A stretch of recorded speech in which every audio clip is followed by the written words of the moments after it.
আমি যখন ১২তম শ্রেণীতে ফেল করলাম, আমার বাবা আমার জন্য একজন শিক্ষক নিযুক্ত করলেন। তিনি প্রতি সপ্তাহে আমাদের বাড়িতে পড়াতে আসতেন। সেই সময় থেকে আমার মায়ের আচরণে কিছু পরিবর্তন লক্ষ্য করছিলাম, যা আমাকে ভাবিয়ে তুলেছিল। শিক্ষক প্রায়ই নানা অজুহাতে ঘরের বাইরে যেতেন। একদিন আমি তাদের দিকে বিশেষভাবে নজর রাখতে শুরু করি। স্যার আমার মায়ের ঘরে ছিলেন এবং তারা মিলে বেশ হাসাহাসি করছিলেন। যা দেখলাম তাতে আমি অবাক হয়ে গেলাম। একদিন যখন মা কাজের জন্য বাইরে গিয়েছিলেন, আমি বাড়িতে একা ছিলাম। টিউশনের প্রস্তুতি নিচ্ছিলাম এবং একটি ছোট ফ্রক পরেছিলাম যাতে আমাকে বেশ সুন্দর লাগছিল। আমি টিচারকে মনে মনে ভালোবাসতাম। যখন স্যার পড়াতে এলেন, তিনি আমাকে বারবার দেখছিলেন। কিছুক্ষণ পরে মৃদু হেসে বললেন, তুমি তো অনেক সুন্দর। তোমার মায়ের মতোই দেখতে ভালো লাগে। খুয়ের পর তিনি আরও বললেন, তোমার মধ্যে বিশেষ কিছু আছে যা আমি খুব পছন্দ করি। কি এই বলে তিনি আমার কাছাকাছি এসে বসলেন। আমার নাম পূজা। বয়স ১৭। ছোটবেলা থেকেই আমি কিছুটা শান্তশিষ্ট এবং সুন্দরী ছিলাম। গায়ের রং ছিল খুবই ফর্সা। জীবনে এমন কিছু ঘটে যাবে কখনো ভাবিনি। আমাকে পড়াতে আসা স্যার, তার প্রতি আমার একটা অনুভূতি জন্মেছিল। কিন্তু আমার মা এবং স্যার এর মধ্যে যে সম্পর্ক ছিল তা আমি কখনো ভাবতে পারিনি। বন্ধুরা, আজকের গল্পটা আমার জীবনের বিশেষ কিছু মুহূর্ত নিয়ে। কলেজে যাওয়ার পরিকল্পনা ছিল আমার, কিন্তু দ্বাদশ শ্রেণীর গণিতের জন্য ফলাফল খারাপ হয়েছিল। অঙ্কে আমার দুর্বলতা ছিল এবং সেই কারণে ভালো করতে পারিনি। বাবা আমাকে সাহায্য করতেন না। তিনি বলতেন, নিজেই পরিশ্রম করো, তাহলেই কিছু অর্জন করতে পারবে। কি বাস্তবে আমি শুধু এক বিষয়ে খারাপ ফল করেছিলাম এবং আমাকে সেই বিশেষটিতে পুনরায় বসতে হবে। কিন্তু বাবা আমাকে পুরো বার্ষিক পরীক্ষায় আবার বসতে বললেন। বিশেষ করে গণিত আমার জন্য ছিল বড় চ্যালেঞ্জ। বাবা এবার একটু কঠোর সিদ্ধান্ত নিলেন। আগে তিনি আমাকে কোচিংয়ে পাঠাতেন। এবার বললেন, তুমি কোচিংয়ে মনোযোগ দিচ্ছ না, তাই এবার তোমার জন্য বাড়িতে একজন বিশেষ শিক্ষক লাগবে যিনি শুধু গণিত পড়াবেন। কি বাবার এই সিদ্ধান্ত খুব একটা ভালো লাগেনি, তবে কিছু বলার ছিল না। মা বাবার সামনে কিছু বলতেও ভয় পেতেন। এরপর নতুন শিক্ষকের সাহায্যে আবার মন দিয়ে পড়াশোনা শুরু করলাম। বিশেষ করে গণিতে মনোযোগ বাড়ানোর চেষ্টা করলাম। কয়েকদিনের মধ্যেই পড়াশোনা এবং টিউশন শুরু হলো। প্রথম দিন স্কুল থেকে দুপুর ১-২টার দিকে বাড়ি ফিরলাম। আর মা বললেন, সব গুছিয়ে নাও, কারণ তোমার টিউশন স্যার আসবেন। সেদিন প্রথমবার স্যার এর সাথে দেখা হলো। তিনি প্রায় ৩০ বছরের কম বয়সী একজন যুবক। মাতাকে জল দিলেন এবং তিনি লজ্জিত মনে করছিলেন। হয়তো আমি তার প্রথম ছাত্রী ছিলাম। প্রথম দিন স্যার খুব বেশি চাপ দেননি, তাই একটু স্বস্তি পেলাম। তবে স্যারকে দেখে মনে হয়েছিল তিনি বেশ পেশাদার এবং কিছুটা লাজুক প্রকৃতির।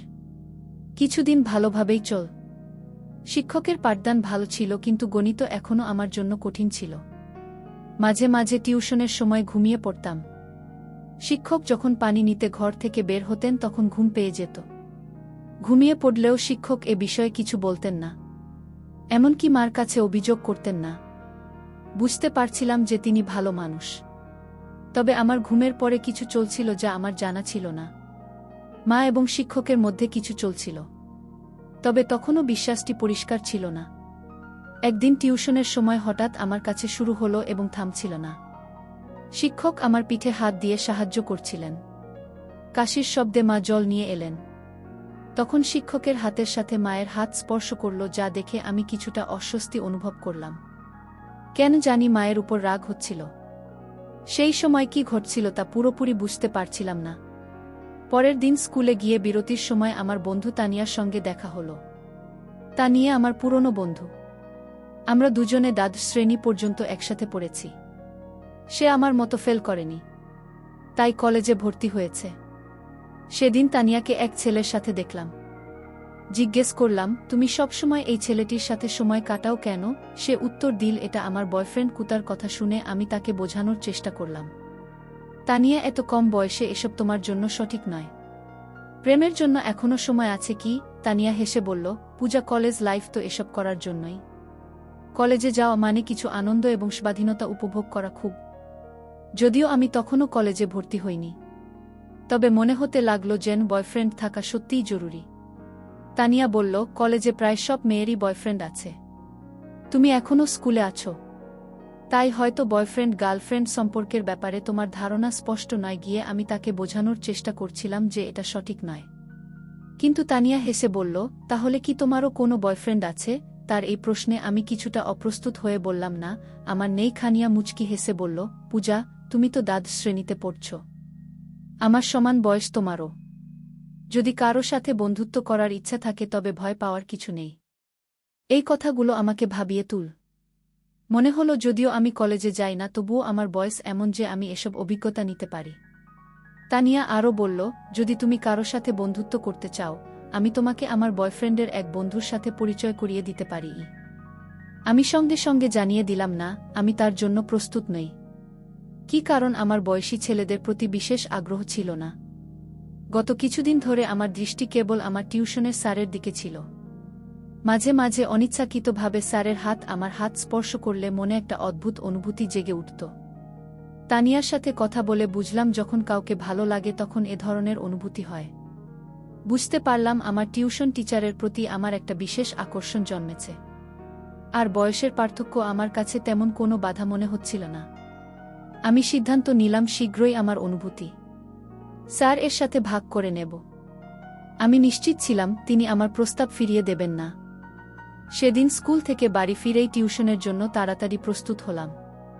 আমাকে দ্রুত প্রস্তুত হতে দেখে মা বললেন, আজ তো দারুণ প্রস্তুতি নিয়ে এসেছ। মা জানতেন না কেন আমি এত তাড়াতাড়ি তৈরি হয়েছি। কিছুক্ষণ পরে স্যার এলে আমি তার দিকে তাকিয়ে থাকলাম। স্যার যখন আমাকে পড়াচ্ছিলেন তখন আমার মন পড়ার দিকে ছিল না। হঠাৎ তিনি আমাকে লক্ষ্য করলেন, আর আমি ততক্ষণে অন্যদিকে তাকিয়ে গেলাম। স্যার বললেন, আমি একটু পানি খেয়ে আসছি, তুমি এই প্রশ্নটা সমাধান করো। আমি সম্মতি জানালাম, কিন্তু মন পড়ায় ছিল না, বরং তার দিকেই মনোযোগী ছিলাম। মনে মনে তাকে ভালোবাসতে শুরু করেছিলাম, কিন্তু কিভাবে সেটা তাকে জানাব বুঝতে পারছিলাম না। কিছুক্ষণ পর যখন স্যার অনেকক্ষণ হয়ে গেলেও ফিরে আসছিলেন না, তাকে খুঁজতে বাইরে গেলাম। দেখি তিনি হলরুমে মায়ের সাথে বসে গল্প করছেন। তার হাত মায়ের কাঁধে ছিল, যা দেখে আমার কিছুটা অস্বস্তি হল। আমি দেখেই যেন নিজেকে সামলে নিলাম। মা বললেন, আমি চা নিয়ে আসছি, তুমি পূজা টিউশন চালিয়ে যাও। স্যার ঘরে ফিরে আসার পরে আমি তার কাছে কিছু গণিতের প্রশ্ন জিজ্ঞাসা করতে লাগলাম। আমি আসলে কিছুই বুঝছিলাম না, কিন্তু ইচ্ছাকৃতভাবে বারবার তার কাছে প্রশ্ন করছিলাম। পড়ানোর সময় স্যার আমাকে একটি সংখ্যা লেখার জন্য বললেন, কিন্তু ভুলবশত আমি সেটি উল্টো লিখলাম। স্যার আমার হাত ধরে সঠিকভাবে লেখার পদ্ধতি শেখাতে লাগলেন। তার স্পর্শে আমার মনে এক ধরনের খুশির অনুভূতি জাগ্রত হল। আমার প্রিয় মানুষটি আমার এতটা কাছাকাছি ছিলেন যে আমি তার দিকে হাসি মুখে তাকিয়ে রইলাম। ঠিক তখনই মা চা নিয়ে ঘরে এলেন, আর স্যার সঙ্গে সঙ্গে কিছুটা দূরে সরে গেলেন। আমি মা এবং স্যারের সম্পর্কের দিকে তখন অতটা মনোযোগ দিচ্ছিলাম না, বরং কিভাবে তাকে আরও বেশি আকর্ষণ করব তা ভাবছিলাম। পরের দিন টিউশনের মাঝে স্যার আবার পানি খাওয়ার জন্য বেরিয়ে গেলেন। অনেক সময় পার হলেও তিনি ফিরে আসছিলেন না। তাকে খুঁজতে বের হলাম। তখন মার ঘর থেকে কথাবার্তার শব্দ শুনতে পেলাম। ধীরে ধীরে ঘরের দিকে এগিয়ে গেলাম এবং দেখলাম স্যার এবং মা ঘরের ভেতরে বসে আছেন এবং খুব কাছাকাছি। স্যারের একটি হাত মায়ের কাঁধে রাখা ছিল। এই দৃশ্য দেখে আমি হতবাক হয়ে গেলাম। আমার পছন্দের মানুষটি আমার মায়ের সঙ্গে এতটা ঘনিষ্ঠ অবস্থায় ছিলেন। আমি নিজেকে সামলে কিচেন থেকে একটি কাচের গ্লাস নিয়ে মায়ের ঘরের দরজার কাছে গিয়ে ফেলে দিলাম। গ্লাসের শব্দে তারা দ্রুত বাইরে চলে এলেন। মা বললেন, গ্লাস হাত থেকে পিছলে গেছে গি। স্যার বললেন, তুমি এখানে কি করছিলে? আমি সোজাসুজি তাদের দিকে তাকালাম। স্যার বললেন, তোমার মায়ের মোবাইলের সমস্যা দেখা দিয়েছিল, তাই আমি সাহায্য করতে এখানে এসেছিলাম। কি তার কথার ধরন থেকেই বুঝলাম তাদের মধ্যে বিশেষ কিছু সম্পর্ক আছে যা তারা আমার কাছ থেকে লুকাতে চাইছেন। আমি মার মেয়ে, তাই এটা বুঝতে পারছিলাম। আমি জানতাম আমার তুলনায় আমি তরুণ, তাই স্যার অবশ্যই আমার প্রতি আকৃষ্ট হবেন। সেদিন কিছু করতে পারিনি, কারণ টিউশনের সময় শেষ হয়ে গিয়েছিল। কিন্তু আগামী দিনে আমি অবশ্যই কিছু করার চেষ্টা করব। একদিন টিউশনের জন্য প্রস্তুতি নিচ্ছিলাম। আমি একটি ছোট ফ্লোরাল পোশাক পরেছিলাম। পোশাকটি আমাকে বেশ সুন্দর লাগছিল, আর আমি হালকা মেকআপ করেছিলাম। যখন টিচার টিউশনে এলেন তিনি বারবার আমার দিকে তাকাচ্ছিলেন। পড়াশোনা শুরু হলে কথার মাঝে তার হাত আমার পায়ের কাছে লাগল। কিছুক্ষণ ধরে টিচার তার হাত সরালেন না। এতে বুঝতে পারছিলাম তিনি আমার প্রতি আকৃষ্ট হচ্ছেন। সেদিন সময় কেটে গেল। তবে প্রতিদিনের মতো টিচার কোনো অজুহাতে পানি খেতে বা বাইরে যাননি। বরং তিনি আমার হাত ধরে পড়াতে লাগলেন এবং মাঝে মাঝে আমার দিকে তাকাচ্ছিলেন। এটি আমার কাছে বেশ ভালো লাগছিল। হঠাৎ মা এসে গেলেন। মা টিচারকে আমার হাত ধরে পড়াতে দেখে চোখ বট করে তাকালেন। এরপর তিনি টিচারকে চায়ের কথা বলে বাইরে নিয়ে গেলেন। আমি মায়ের পেছনে পেছনে গেলাম। টিচার সরাসরি মায়ের ঘরে না গিয়ে হলো এর এক কোণে বসে থাকলেন। মা আমাকে কিচেনে নিয়ে গিয়ে বললেন, তুই আর ছোট নেই। এভাবে অচেনা মানুষের সামনে ছোট পোশাকে ঘুরে বেড়ানো কি ঠিক? মা বললেন, এটি আমার প্রথম এবং শেষ সতর্কবার্তা। খুমায়ের গম্ভীর মুখ দেখে মনে হলো তিনি সত্যিই চিন্তিত। আমি চেষ্টা করছিলাম তাকে বোঝানোর জন্য যে আমি সতীসাবিত্রী থাকার চেষ্টা করছি, কিন্তু তিনি তার নিজস্ব জীবন নিয়ে চিন্তিত। মা যখন কিছু বলতে যাচ্ছিলেন তখনই বাবা বাইরে থেকে ডাক দিলেন। সেদিন বাবা আগে বাড়ি ফিরেছিলেন। বাবার ডাক শোনার পর মা এক গ্লাস পানি নিয়ে বাইরে চলে গেলেন। সেদিনের ঘটনার কথা আর কেউ জানল না। ঘুমানোর আগে আমি মায়ের কাছে ক্ষমা চাইলাম এবং বললাম, মা, ভবিষ্যতে স্যারের সামনে এমন কিছু করব না। কি পরের দিন টিউশনের সময় আসার আগে মা বাজারে যাওয়ার জন্য বেরিয়ে গেলেন। আমি রাতে মায়ের কাছে ক্ষমা চেয়ে তার বিশ্বাস অর্জন করতে চেয়েছিলাম। সাধারণত রবিবারে বাজার হয়, আর মা তখনই বাজারে যেতেন। মা যখন বাজারে চলে গেলেন তখন আমি এবং স্যার বাড়িতে একা ছিলাম। অচিরেই টিচার আমার হাত ধরে আমাকে গণিত পড়াতে শুরু করলেন। তিনি বললেন, আমি জানি তুমি ইচ্ছা করে গণিত ভুল করছিলে যাতে আমি তোমার হাত ধরতে পারি। তার কথা শুনে আমি হেসে দিলাম। এরপর তিনি বললেন, পূজা, তুমি খুব খুব সুন্দর। তুমি কি ভাবছ যে আমি তোমার দিকে নজর দিইনি?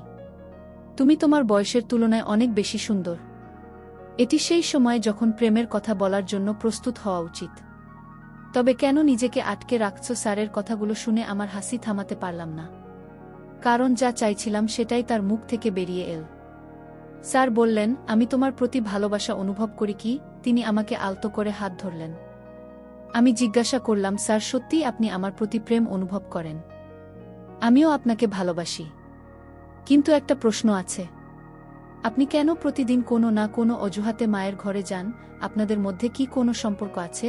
আমার প্রশ্ন শুনে স্যার হাসলেন এবং বললেন, পূজা, তুমি কি মনে করো আমি তোমার মায়ের প্রতি আকৃষ্ট? একদম না। আমি তো প্রথম থেকেই তোমার দিকে নজর রেখেছি। দেখতে চেয়েছিলাম তুমি আমাকে ভালোবাসো কিনা। তবে তোমার মায়ের কারণে আমাদের সম্পর্কটি গোপন রাখতে চেয়েছিলাম যাতে তিনি সন্দেহ না করেন। খুব। তিনি আরও বললেন, আমি ভয় পেয়েছিলাম যদি আমার অনুভূতি প্রকাশ করি তবে তুমি যেন অপ্রস্তুত হয়ে না যাও, তাই কিছু বলিনি। খুব পরে ধীরে ধীরে স্যার আমার কাছে আসতে শুরু করেন এবং আমাদের মধ্যে প্রেমের সম্পর্ক গড়ে উঠতে থাকে। হঠাৎ আমার ঘরের দরজা খুলে যায় এবং সেখানে মা দাঁড়িয়েছিলেন। তাকে দেখে আমি একটু অবাক হলাম, তবে জানতাম আমি কোনো ভুল করছি না। আমি শুধু একজন বন্ধুর সাথে সময় কাটাচ্ছিলাম। মা আমার কাছে এসে স্যারকে দূরে সরিয়ে দিলেন এবং বললেন, ভালো হয়েছে। আমি যদি মোবাইলের দিকে নজর না দিতাম তবে তোমাদের আসল সম্পর্ক আমার চোখে ধরা পড়ত না। মোবাইল রেখে আসতে ভুল করেছিলাম বলে আমাকে আবার বাড়িতে ফিরে আসতে হলো। মা বললেন, প্রিয়া, এত কম বয়সে আমি জানি না তুমি কি করছো। আমি গতকালই তোমাকে সতর্ক করেছিলাম, কিন্তু আজকে তুমি আবার সেই অবস্থায় পৌঁছে গেছো। কোসার মাকে বোঝানোর চেষ্টা করে বললেন, আপনার মেয়ে বেশ কিছুদিন ধরে অদ্ভুত আচরণ করছে। আজ সে নিজেই আমার কাছে এসব নিয়ে আলোচনা করতে এসেছিল। পারো। আমি ইচ্ছাকৃতভাবে এসব করেছি যাতে তুমি বুঝতে পারো এই ব্যক্তির আসল চেহারা কি। আমি বললাম, এই টিউশন শিক্ষক আমাদের বাড়ির 2 নারীর সঙ্গে এক ধরনের অসৎ ব্যবহার করছে। তুমি হয়তো তার প্রেমে পড়তে পারো, কিন্তু আমি পারি না গিয়ে। আমি কয়েকবার তোমাদের দুজনকে একসঙ্গে দেখেছি, তাই এসব ঘটনাকে সাজিয়েছি যাতে তোমার কাছে এই লোকটির মুখোশ খুলে দিতে পারি। যখন স্যার পড়াতে আসেন আমি মায়ের মোবাইলে ভিডিও রেকর্ডিং শুরু করি এবং সেটি ঘরের এক কোণে রেখে দিই। যে কোনো কিছু তিনি মায়ের সম্পর্কে বলতেন, সবকিছুই সেই মোবাইলে রেকর্ড হয়ে যেত। যখন মা ভিডিওটি দেখলেন তিনি বুঝতে পারলেন যে স্যার তাদের সঙ্গে প্রতারণা করছেন। মা সেই নালাইকে পুলিশে দেওয়ার হুমকি দিলে তিনি পালিয়ে গেলেন। এরপর মা বললেন, পূজা, আমি অনেক ভুল করেছি জানি, কিন্তু আমি কি করব? তোমার বাবা আমাকে সময় দেন না। যেদিন তোমার টিউশন শিক্ষক বাড়িতে এলেন সেদিন থেকেই তার সঙ্গে কথা বলা শুরু করি। তখন মনে হয়েছিল সে আমার মনের কথা বুঝতে শুরু করেছে। তার মিষ্টি কথায় আমি এতটাই আবদ্ধ হয়ে পড়েছিলাম যে তার স্বার্থপর প্রেমকে সত্যি মনে করতে শুরু করি। আমি এতটাই তার প্রেমে মগ্ন ছিলাম যে তোমার কথাও ভুলে গিয়েছিলাম। ক্ষমা আরও বললেন, আমি সেই নালাইকের সঙ্গে বিয়ে করার কথাও ভাবছিলাম, কিন্তু বুঝতে পারিনি যে তার তোমার প্রতিও ভিন্ন দৃষ্টি ছিল। সে আমার সঙ্গে প্রেমের অভিনয় করে আবার তোমার সঙ্গেও সময় কাটানোর চেষ্টা করছিল। ক্ষমা স্বীকার করলেন যে তিনি এই ঘটনার গভীরতা বুঝতে পারেননি। এরপর তিনি অনুতপ্ত হয়ে বললেন, তোমার বাবার কাছে সব কিছু থাকলেও আমাদের সম্পর্ক শুধু অর্থের ভিত্তিতে টিকে থাকেনি। সম্পর্কের জন্য ভালোবাসা ও মতবিনিময় প্রয়োজন। আমি তখন মাকে সান্ত্বনা দিয়ে বললাম, মা, আসল ভালোবাসা শুধু মিষ্টি কথায় সীমাবদ্ধ থাকে না, এতে পারস্পরিক সম্মান ও আন্তরিকতার ভিত্তি থাকা প্রয়োজন। ক্ষমা তখন আমার সঙ্গে প্রতিজ্ঞা করলেন যে তিনি আর কোনো অসৎ ব্যক্তির সঙ্গে নিজের অনুভূতি ভাগ করবেন না। আমিও ঠিক করলাম যে অপ্রয়োজনীয় বিষয়গুলোতে নিজেকে জড়াব না, মনোযোগ দিয়ে পড়াশোনা করব এবং বাবার স্বপ্ন পূরণ করব। প্রিয় বন্ধুরা, মনে রাখবেন, জীবনের একজন সঙ্গীর ভালোবাসা কেবল অর্থের উপর নির্ভর করে না। সময়মতো সঙ্গীকে সময় দেওয়া এবং তার অনুভূতি বোঝা অত্যন্ত গুরুত্বপূর্ণ। প্রত্যেক সঙ্গীর উচিত এটি বুঝতে পারা। তৃতীয় কোনো ব্যক্তি যদি আপনার সম্পর্কের দুর্বলতাকে কাজে লাগায়, তবে এটি বিপদের সংকেত। ভালোবাসার ভিত্তি একে অপরের প্রতি বিশ্বাস, সম্মান ও আন্তরিকতার উপর গড়ে ওঠে। এই গল্পের মাধ্যমে আমরা শিখি ভালোবাসা কখনো কারও দুর্বলতার সুযোগ নেয় না এবং সম্পর্কের মধ্যে সবসময় সততা থাকা জরুরি। যে কোনো পরিস্থিতিতে নিজের সম্মান এবং আত্মমর্যাদা রক্ষা করা অত্যন্ত গুরুত্বপূর্ণ। অতএব সম্পর্কের মধ্যে কখনো এমন পরিস্থিতি তৈরি হলে যেখানে আমাদের সম্মান বা নিরাপত্তা হুমকির মুখে পড়ে, সেখান থেকে সরে আসা উচিত। এখানে স্যারের আচরণ ছিল প্রতারণামূলক, তবে মা প্রথমে তা বুঝতে পারেননি। এই গল্পটি আমাদের শিক্ষা দেওয়া, ভালোবাসা কখনো কারো দুর্বলতা বা শোষণের জন্য নয়, এটি একে অপরের সম্মান ও সহযোগিতায় ভিত্তি করে গড়ে ওঠে। গল্পের শেষে মা এবং পূজা সিদ্ধান্ত নিয়েছিলেন যে তারা আর কাউকে নিজেদের জীবনে এমনভাবে সময় দেবেন না যা তাদের নিরাপত্তা ও মানসিক শান্তি নষ্ট করতে পারে। এই সিদ্ধান্ত তাদের জীবনে ইতিবাচক পরিবর্তন আনতে সাহায্য করেছিল। নেতিবাচক অভিজ্ঞতা থেকেই মানুষ প্রয়োজনীয় শিক্ষা নিয়ে নিজের জীবনকে সুন্দর করে তুলতে পারে। বন্ধুরা, এই গল্পটি যদি আপনাদের ভালো লেগে থাকে তবে দয়া করে ভিডিওটি লাইক করুন এবং আমাদের চ্যানেলটি সাবস্ক্রাইব করুন। পাশে থাকা বেল আইকনটি প্রেস করুন যাতে আমরা নতুন ভিডিও আপলোড করলে তার নোটিফিকেশন সবার আগে আপনার কাছে পৌঁছে যায়। ধন্যবাদ। দেখা হবে আমাদের পরবর্তী ভিডিওতে।